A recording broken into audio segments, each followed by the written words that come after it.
What's up everybody, I'm Adam, you're watching Model Aviator. This week we're going to review one of the latest releases from HobbyKing. This is the new Durafly MFX Racer. This is actually a miniaturized version of their popular EFX Racer. We'll give you all the details, including some pretty spectacular demo flight footage. We're going to kick things off with the model assembly. The assembly is relatively simple and doesn't take very long. It took me about 25 minutes all total. I was taking my time, and that includes programming my transmitter. You can go to the MFX product page on the HobbyKing website and download the full manual and a quick setup guide. There's not a lot to it. As you can see, the part count is very low. We started with the horizontals. The left side horizontal has a built-in spar. You slide that into place and then bring the right side horizontal into place with it. They snap into place with no tools or hardware. Next, you'll install your wingtips. You have two choices, standard tips and clipped tips. This is what the standard tips look like, and this is what the clipped tips would look like. You install those with some type of contact cement like foam tack.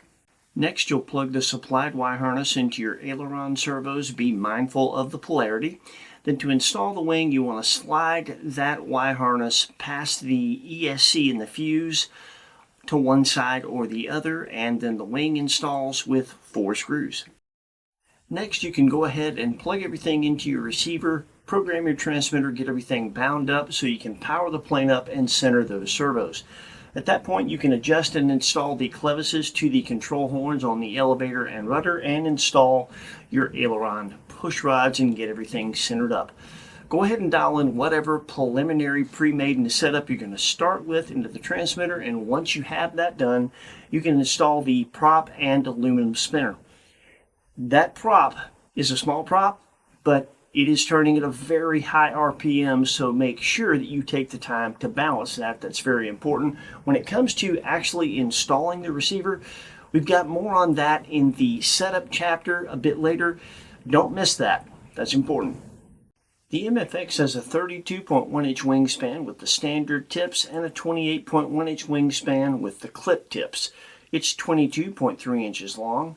Our example weighs 14.94 ounces, ready to fly with a recommended pack. It has a 2212 2200 kV brushless outrunner motor, an Aerostar 30 amp G2 brushless ESC, and metal gear servos throughout. It is intended for use with 4S 800 to 850 milliamp packs. The MFX is sold as a plug and fly, which means you choose the radio protocol and install your receiver of choice yourself. Any protocol is fine so long as it's a full range receiver given the speed of this thing. It is well within the requirements for park flyer size and weight, but it is well above the recommended speed for something like that. It's not to say that at a very large park where you have plenty of room and a spotter and you take great care that it couldn't be safely flown there, but your best, safest bet is always going to be a sanctioned flying field where you're guaranteed that your airspace is clear of would-be unknown spectators. It is a 4-channel airplane out of the box. You have elevator, rudder, aileron, and throttle control. As you might expect from a speedster in this class, the airframe of the MFX has been reinforced throughout to handle the speed and the G-loading associated with those kinds of speeds. It is a convenient top loader. In the battery area, which is well forward, there's enough room for the largest of the recommended size packs, but just. Obviously, this is a hand-launch belly lander style of airplane, and you have to account for that. They have plastic skid plates on the wingtips. They have a plastic skid plate here, a skid plate there, and you have to account for the servo arms. Usually, with a belly lander, they put covers on them. They did a pretty brilliant job here. They're just simply flush mounted on the bottom, and the servo arms are protruding out the top. That solves that problem. And of course, the bright green on top and invasion stripes on the bottom are there to make orientation much easier, and having flown it, I can tell you that works. When it comes to setup, when you download the quick setup guide from the MFX page on HobbyKing's website, all of the pertinent information is there to get you through to a successful maiden. And of course, once you fly the airplane, you can fine-tune the setup to your tastes at that point. Bear in mind, when it comes to speedsters like this, they don't typically take tons of throw. You don't want to be thinking 3D plane when you're setting something like this up. They're typically pretty responsive as is. When it comes to our clevis to control horn placement, personally, we are on the outermost hole, or the hole farthest away from the control surface on ailerons and elevator, and we're in the center hole of the three on the rudder. That was just so that it would knife edge a bit better and knife edge the way we wanted it to. When it comes to installing the receiver, which is something we promised we'd talk about in this chapter, obviously we fly Spectrum, so we had a choice. We could go stabilized or unstabilized. We chose an AR400, which is just a standard sport 4-channel receiver, no AS3X, no safe, and we did that for good reason. I thought about an AR630, but when you take a peek in this very tight hatch, what you'll notice is that there are carbon strips going down either side. And because of the room that it takes for you to get the battery in, you have to be able to slip it here, press it down, and then slide it back a bit or forward a bit. To be able to do that, you have to have the receiver out of the way. So you would have to install a stabilized receiver on either side, either right or left, and slightly underneath where the back of the hatch goes. Well, you'd be putting your receiver on a carbon strip, which is never a good idea. That can cause interference. So what we have is our AR400. You can just see it's just kind of floating in there. And the batteries that this thing uses are interesting. These are 4-cell 850 milliamp packs. I was not familiar with packs like this, didn't have anything that took these. HobbyKing sent us this Turnigy. As it turns out, this is a very popular size with small drone racers, so everybody makes this size battery. So I was able to pick up a couple more from Ovonic, the same size, dimensions, and weight thereabouts. I did have to add a ½ ounce of weight just to get it much closer to. These are actually just ever so slightly heavier than this now, but they're very close, and that keeps me from throwing my balance and consequently my trim off from battery to battery. So what we do with this floating receiver is I just move the receiver out of the way. That enables me to get the battery and press it down, and you just push it as far forward as it will go. It will not go far. At this point, obviously, once my transmitter is on, I plug my battery up, tuck the battery wires in there, and just simply lay the receiver on top, and then I can just put the hatch on and I'm good to go.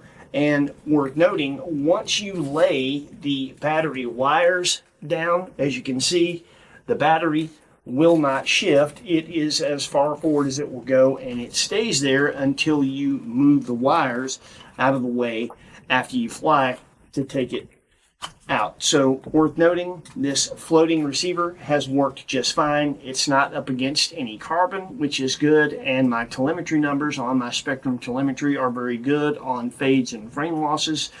It's working out good, just letting it float there. And being a speedster, it's very fast. It has a high aspect ratio wing and large tail surfaces, so it's a pretty stable airplane that penetrates wind, just because the design pretty well anyway doesn't necessarily need stabilization. So that is why we went with that. Our full setup page is next. You can pause that, take a look at that if you'd like to set your MFX up the way we did. And then after that, we're going to go right into the flight demo, which is very impressive. This thing will cook. So check out the setup page, check out the flight demo, and we'll see you back here and give you our final thoughts. Enjoy the flying.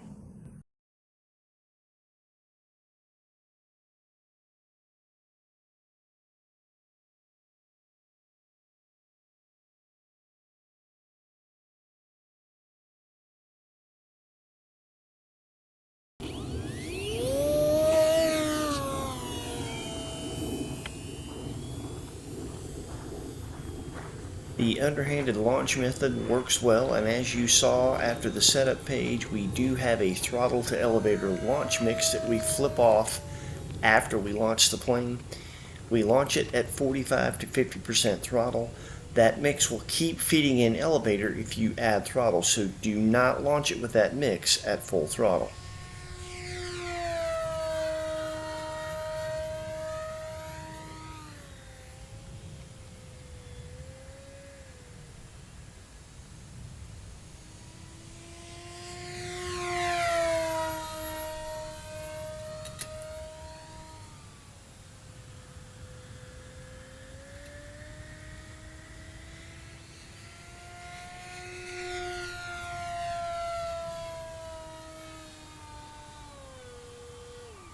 It doesn't take a lot of throttle even for fairly large verticals for aerobatics, and even cruising around at 50% throttle, the airplane still moves along pretty quick.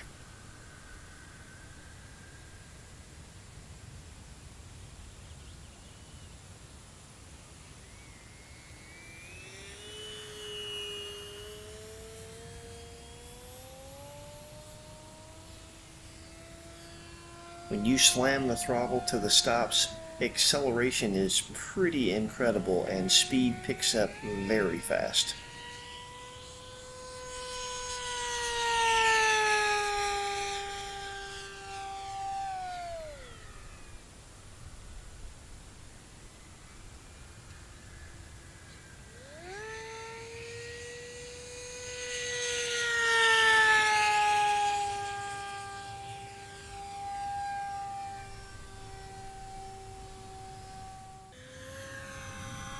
We lost camera focus after that climb, so Heidi asked me to do that maneuver again. So I want to do it coming from the other side and see if the camera can cope a little better.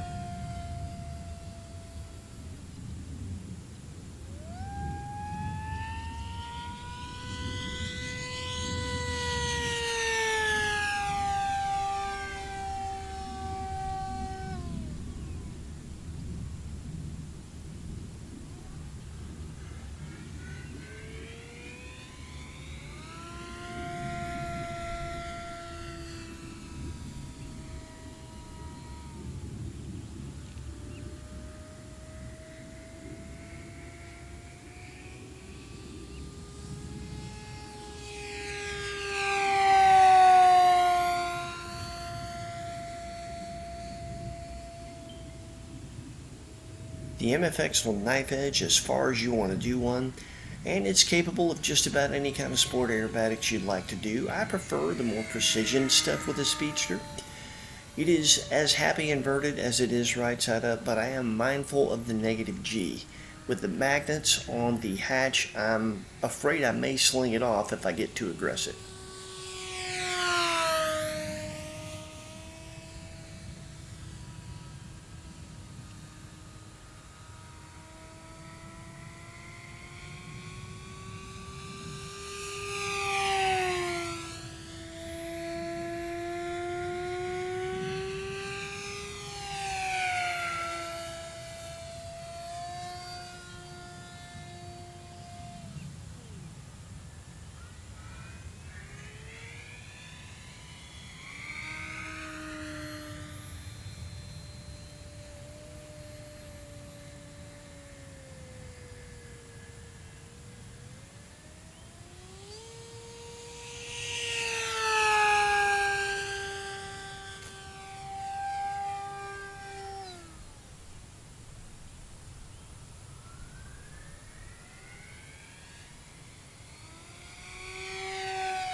It's very responsive, but at the same time very stable. Pretty much point and shoot.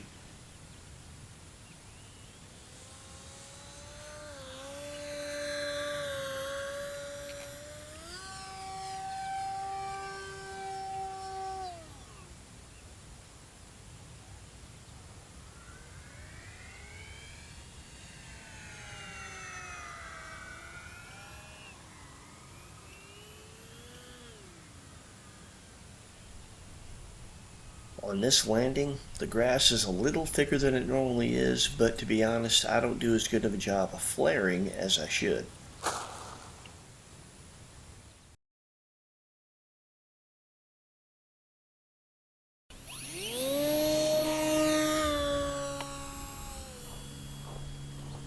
That's how most of the hand launches go at 45 to 50% throttle. Even if you increase it just a little bit too much, just to 60%, that's when that little torque roll can happen. So be mindful of your throttle setting when you're hand launching.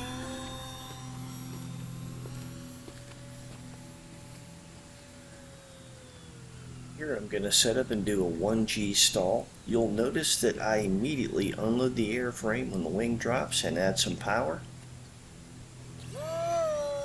And it flies right out of it with almost no altitude lost.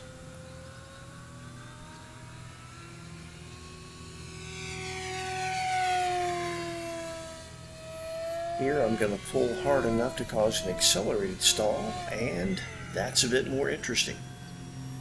Keep in mind, with these accelerated stalls, I'm having to pull really hard. I have to get well into the elevator deflection. You can turn the airplane very tight without that happening, but if you get too cute and do something stupid, it will depart.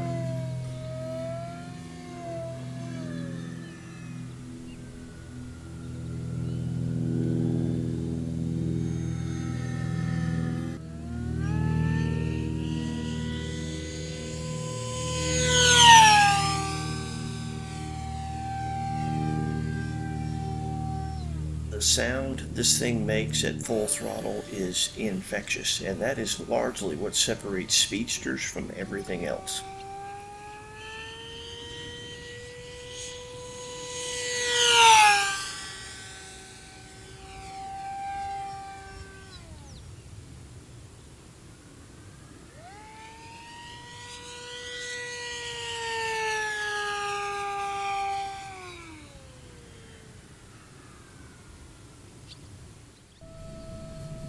This pass is unique, and I've never had this happen before. We're going to rile up a pack of coyotes. And after this, they're going to let us know about it.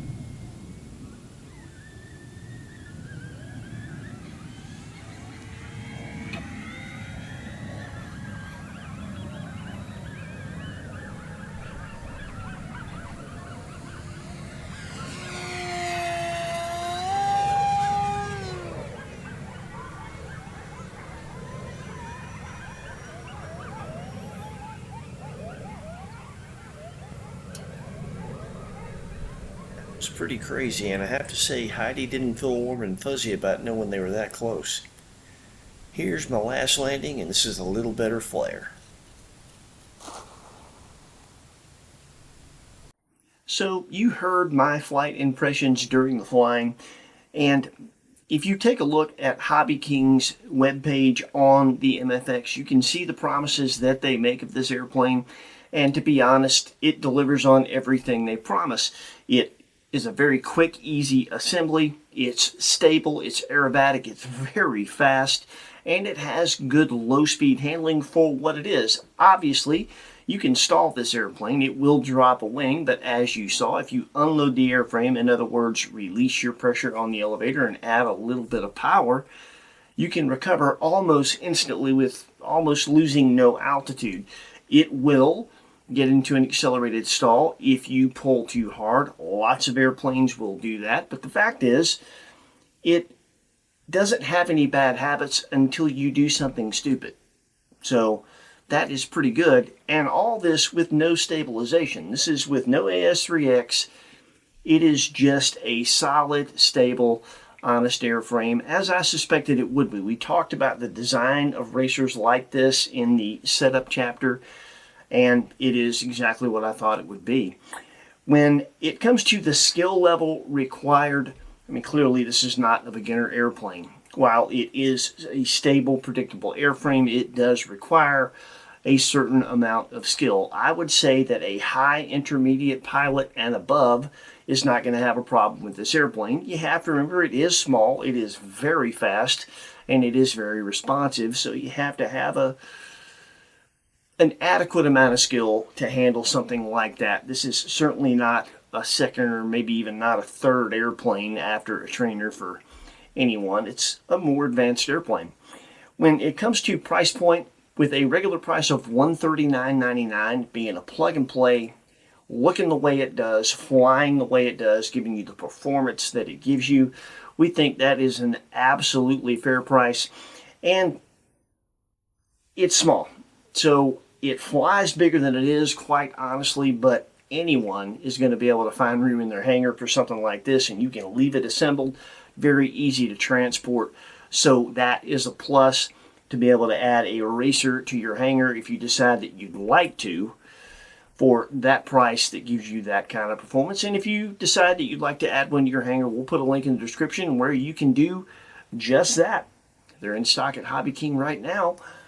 Take care of yourselves. Happy flying. We'll see you next week with something cool with wings.